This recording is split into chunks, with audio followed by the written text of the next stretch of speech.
Hello everyone, வணக்கம். எல்லோரும் நல்லா இருப்பீங்கன்னு நினைக்கிறேன். So happy Sunday. ஸோ இன்றைக்கி நம்ம எதை பற்றி பேச போகிறோம் அப்படின்னா ஒரு ஜென்ரல் டாபிக் தான், நத்திங் மச்.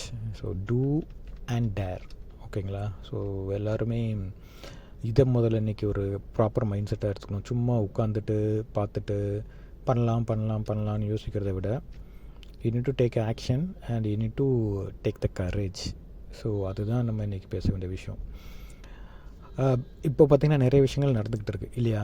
ஸோ ஒரு பக்கம் ஏஐ வருது, இன்னொரு பக்கம் வார் வருது, இன்னொரு பக்கம் அன்சர்டனிட்டி நிறைய இருக்குது.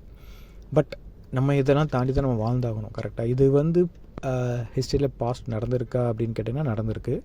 அதை ஓவர் கம் பண்ணி தான் நம்மளோட முன்னோர்கள் எல்லாம் வந்திருக்காங்க. So we need to be, நம்மளும் அதை ஓவர் கம் பண்ணி ஆகணும். இது ஏதோ பெரிய இஷ்யூ போயிட்டுருக்கு நான் பேசுகிறேன் அப்படின்லாம் இல்லை. எல்லாமே சின்ன சின்ன இஷ்யூஸ் தான். இந்த வாரனால் நமக்கு எந்த அளவுக்கு டிஸ்டர்ப் ஆகும்லாம் தெரியல. பட் ஏனால் நம்ம நிறைய டிஸ்டர்ப் ஆகிறோம். ஃப்யூச்சர் நிறைய அன்சர்டனிட்டி நோக்கி போயிட்டுருக்கு. எவ்வளோ பேரோட வேலையை ஏஐ ரீப்ளேஸ் பண்ண போகுது, என்னென்ன செக்டரை ரீப்ளேஸ் பண்ண போகுது அப்படிங்கிறது ஒரு ப்ராப்பர் நம்ம யாருமே இல்லை. ஏஐயோட டிஸ்ட்ரப்ஷன் ரொம்ப ஹெவியாகவே இருக்கும்னு நான் நினைக்கிறேன். ஸோ நம்ம பண்ண வேண்டியது do and dare. So first ஒரு டேரிங்கான டிசிஷன் எடுக்கணும். ஃபார் எக்ஸாம்பிள், இப்போது எனக்கு வேலை போயிடுச்சு அப்படின்னா நெக்ஸ்ட் நான் என்ன பண்ணணும் அப்படின்னு நான் யோசிக்கணும். இல்லை வேலை போகாமல் இருக்கிறதுக்கு நான் என்ன பண்ணணும் அப்படின்னு யோசிக்கணும். இப்போ நான் ஒரு ப்ரோக்ராம் டெவலப்பராக இருக்கேன், ஏதோ ஒரு பர்டிகுலர் கோடை டெவலப் பண்ணிருக்கேன். இன்றைக்கெலாம் கோடிங் இஸ் யூஸ்லெஸ், எல்லாமே ஏஜென்ட் பண்ணிடுது இல்லையா? ஒரு கோடை நீங்கள் கொடுத்தீங்கன்னா நம்ம டெவலப்பர் தேவையில்லை. நம்ம ஏஜென்ட்டை பில்ட் பண்ண அளவு நம்ம படிச்சுக்கணும். ஒரு எல்எல்எம் படிக்கணும், அண்ட் தென் டேட்டா சயின்ஸ் படிக்கணும். இந்த மாதிரி படித்து நம்ம சர்வே ஆகணும். ஸோ அந்த ஒரு டேரிங் டிசிஷன் நீங்கள் எடுக்கணும். இல்லை நான் ஒரு லாங்குவேஜ் தான் படிச்சிருக்கேன், இதிலே என் லைஃப்லாம் போயிடுவேன், அந்த காலம் முடிஞ்சிருச்சு. we need to take a next decision. So எல்லாத்துக்குமே அடாப்ட் ஆகணும். ஒரு டேரிங்காக ஒரு டிசிஷன் எடுக்கணும். இந்த மாதிரி ஒரு நியூ டெக்னாலஜி வருதுன்னா அதை படிக்கணும். இல்லை எனக்கு இந்த செக்டரே பிடிக்கலாம், வெளியே போய் ஒரு டேரிங்கான ஒரு டிசிஷன் எடுத்துக்கோங்க. இந்த மாதிரி ஏதோ ஒரு செக்டாரில் ஏதோ ஒரு விஷயங்கள் உங்களுக்கு பிடிச்சிருக்குன்னா அந்த செக்டாரில் ஒரு கான்ஃபிடென்ட் ஒரு டிசிஷன் எடுத்து அந்த செக்டாரில் நீங்கள் போகணும். ஸோ ஃபஸ்ட்டு டேரிங்கான ஒரு டிசிஷன் எடுக்கணும். ஸோ அதுக்கு உங்களை நீங்கள் ஒரு மோட்டிவேட் பண்ணிக்கோங்க. நம்ம தான் மோட்டிவேட் பண்ணுவோம், அதுக்கப்புறம் தான் வெளியே எல்லோரும் மோட்டிவேட் பண்ணுவாங்க. ஸோ இந்த டேரிங்கான டிசிஷன் எடுக்க ரெடியாக இருங்க. Point number 1, two. டிசிஷன் எடுத்துகிட்டு உட்காந்துருந்தால் எதுவுமே நடக்காது. So we need to act, கரெக்டாக? So do. ஸோ பண்ணுங்கள், உங்களால் முடியும், அவ்வளோதான். ஸோ எவ்வளோ விஷயங்கள் கடந்து நம்ம இந்த மாதிரி ஒரு நிலைமை கொடுத்துருக்கோம் இல்லையா? ஸோ அதனால் நம்ம நினச்சி நம்மளால் பண்ண முடியும்.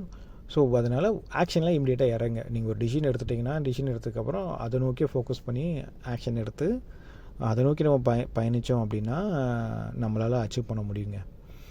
ஸோ இதுதான் இன்னொரு டாபிக். அப்புறம் இந்த ஹோல் வீக் எனக்கு எப்படி போச்சுன்னா நத்திங் இன்ட்ரெஸ்டிங். நான் பெருசாக எதுவுமே பண்ணலை. இந்த வீக்கெண்டு என்னோடய ஃபிசிக்கல் ஆக்டிவிட்டீஸ் பற்றி பார்த்திங்கன்னா பெருசாக பண்ண முடியலைங்க.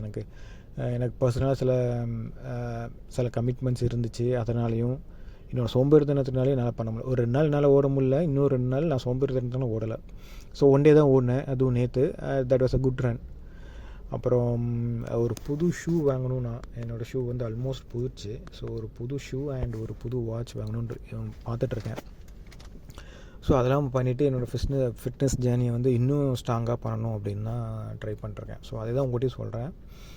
ஏதாவது ஒரு ஆக்டிவிட்டியில் இருங்க. உங்களை ஃபிட்னஸான ஆக்டிவிட்டியில் ஏதாவது பண்ணுங்கள். Daily try to do some activities, ஓகேங்களா? ஒரு வாக்கிங்காக இருக்கலாம், ஒரு ஜாக்கிங்காக இருக்கலாம், இல்லைனா ஒரு சிம்பிள் எக்ஸசைஸாக இருக்கலாம், ஒரு யோகாவாக இருக்கலாம், ஸ்ட்ரெச்சிங்காக இருக்கலாம். ஸோ உங்களுக்கு என்ன தோணும் அதெல்லாம் கண்டிப்பாக பண்ணுங்கள், ஓகேங்களா? அண்டு நம்மளாம் சேர்ந்தே எல்லாம் பண்ணலாம், ஓகேங்களா? எனக்கு சப்போர்ட்டுக்கு நீங்கள் தான், உங்களுக்கு சப்போர்ட் நான் அப்படின்னு வச்சுப்போம். நம்ம எத்தனை பேர் கேட்குன்னு நினைக்கல. பட் கேட்குறவங்க உங்களுக்கு சப்போர்ட்டாக நான் இருக்குன்னு நினச்சிக்கோங்க. எனக்கு சப்போர்ட்டாக நீங்கள் இருக்கீங்கன்னு நினச்சிக்கிறேன். அவ்வளோதாங்க. இன்னும் நான் நிறைய வீடியோ போட ட்ரை பண்ணுறேன், ஓகேங்களா? எனக்கும் கொஞ்சம் மென்டலி கொஞ்சம் டிஸ்டர்பாக இருந்தேன். ஏன்னா இந்த ஏஐ டிஸ்டர்ப்ஷன்ஸ் இருக்குது, பர்சனலாக நிறைய விஷயங்கள் போயிட்டுருக்கிறதுனால நம்மளால் ப்ராப்பராக ஒரு டிசிஷன் எடுக்க முடியல. ஒரு டிசிஷன் எடுக்கலான்னு போகும்போது அதுக்கு நிறைய விஷயங்கள் பார்க்கும்போது இல்லை இது கரெக்டாக இருக்குது அப்படி நிறைய யோசிச்சுட்டே இருக்கிற மாதிரி தோணுது. ஸோ அதான் ஒரு டிசிஷன் எடுத்துருவோம், யோசிக்கிறதெல்லாம் பெற வச்சுட்டு do or dare. So decision எடுப்போம், do and dare. So decision எடுப்போம், அதை நோக்கி நம்ம ஒரு ஆக்ஷன் பிளான் வைப்போம், சக்சீட் பண்ணுவோம். ஸோ அதை தான் நான் நினைக்கிறேன். ஸோ அதை தான் உங்கள் கூட ஷேர் பண்ணணும்னு நினச்சேன், ஷேர் பண்ணிட்டேன். And hope you will have a nice day and have a wonderful weekend. So ஹாப்பியாக இருங்க, ஜாலியாக இருங்க. அண்ட் ஒரு ஒரு ஒரு ஆக்ஷன் பிளான் வச்சு ஸ்டார்ட் பண்ணி தைரியமாக அதை பண்ணுங்கள். நன்றி, வணக்கம்.